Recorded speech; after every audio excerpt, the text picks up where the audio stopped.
Pita huku mwanangu. Wewe umeshaini. Wewe inakuaje mzee? Shwari, mwaka ngapi?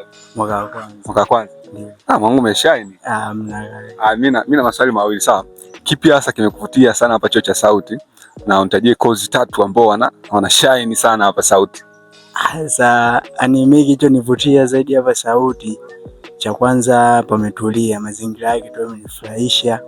Alafu cha pili, chuo ambacho huduma karibu zote zipo karibu kama tunavyoona tofauti na vyuo vingine. Hapo unataka kwenda mjini karibu, alafu huduma zote unapata. Sasa kozi 3 ambazo kwamba ana shine hapa Sauti, mbona kidogo changamoto hiyo. Hapo kidogo sifahamu sana maana mibaedi sasa sijajua zaidi kuhusu kozi zingine, ndio maana sijazunguka. Basi tunasikia tutajia hata moja ambayo anasema hii kozi ina au mwanangu wao wanawaka. Au kozi ambayo wanawaka kidogo, kuna watu wa mass communication kidogo naona hivyo wanashine. Ndio. Basi unyama.